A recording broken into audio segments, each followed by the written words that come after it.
5%. Por eso a esta hora damos la bienvenida, 3:49 de la tarde, a Juan David Ballén, director de estrategia de Aval Casa de Bolsa. Director, muy buenas tardes y bienvenido. Yo comienzo preguntándole por la decisión de mantener las tasas de interés. En la medida de los analistas, de lo que tienen los analistas en la cabeza y de las predicciones para el año 2026, ¿fue la mejor decisión o no? Daliana más adelante seguro le insistirá en el tema del decreto, el posible decreto de emergencia económica, pero quisiéramos iniciar con esta pregunta de las tasas de interés. Claro que sí, un saludo para todas las personas que nos están viendo.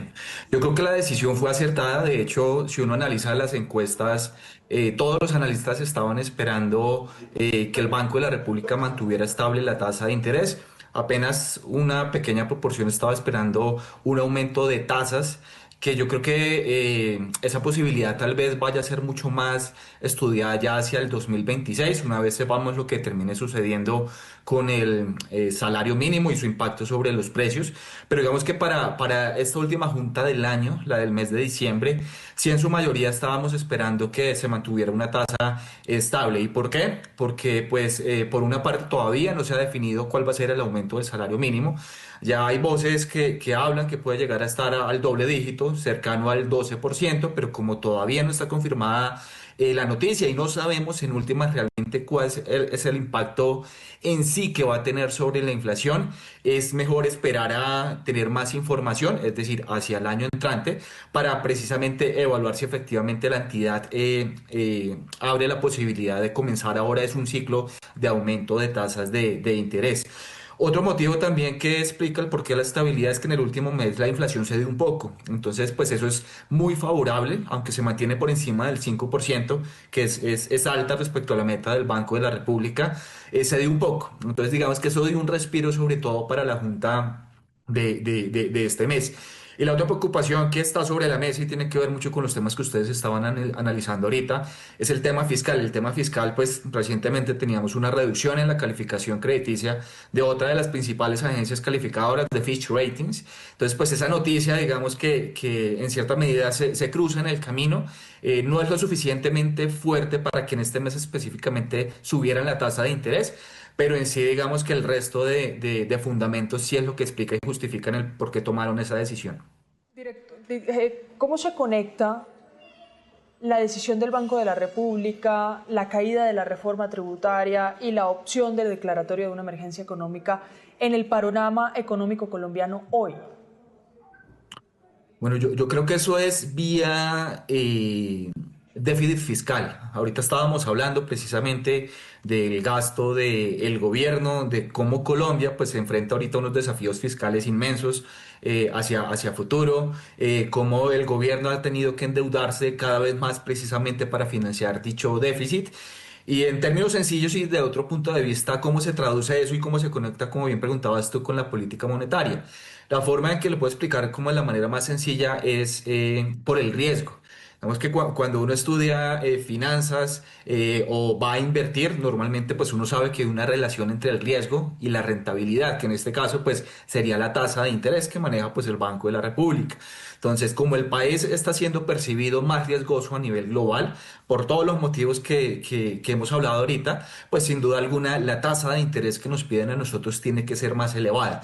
Si uno llega a reducir la tasa de interés y no tiene como relación con el riesgo que se está asumiendo invertir dentro del país, pues simplemente los capitales que están invertidos en el país se van a donde pues les paguen pues una tasa de acuerdo al riesgo que están asumiendo.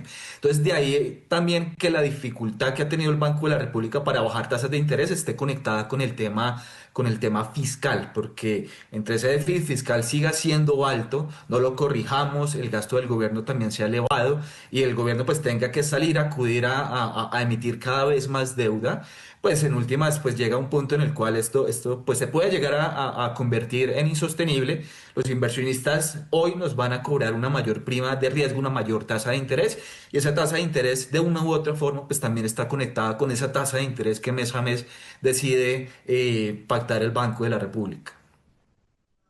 Doctor Juan David, yo le quiero hacer una consulta no menos importante y es el impacto que esto trae para los consumidores, para nosotros los colombianos, los hogares, estas tasas de interés que llevan ya 8 meses quietas ahí en el 9,25%, se traducen también en créditos más costosos, en hipotecas inalcanzables, también en el bolsillo nuestro. ¿Cómo se siente estas tasas que siguen sin bajar? Así es, tal cual, pues digamos que el tener las tasas de interés más altas y no solo eso, el hecho de que el país sea percibido más riesgoso, como lo dicen las calificadoras de riesgo, como ya pues Standard Poor's, como Fitch Ratings y también Moody's han decidido bajarnos la calificación de riesgo. Eso se traduce precisamente es en una pérdida de esa confianza. Pues se traduce en unas tasas de interés mucho más elevadas, no solo para el financiamiento de la deuda del gobierno, sino al final para el financiamiento de todo el país, de toda la deuda que circula aquí dentro de la economía. Entonces, también eso nos termina impactando el bolsillo, el hecho de que si vamos a pedir un crédito y no encontramos unas tasas de interés mucho más bajas, está conectado precisamente con lo que sucede con las tasas definidas por el emisor, pero no solo eso, sino también con la prima de riesgo, que esa está mucho más conectada pues con el tema fiscal que hemos venido mencionando hasta el momento. Entonces, de esta manera pues sí nos termina impactando a todos el bolsillo, pues porque el crédito va a seguir siendo un poquito costoso durante el corto plazo. Y otra cosa muy importante tiene que ver la inflación. Estábamos hablando del impacto que puede llegar a tener un aumento por encima de lo óptimo del salario mínimo y que esto se vea traducido en unos mayores precios hacia inicio de año.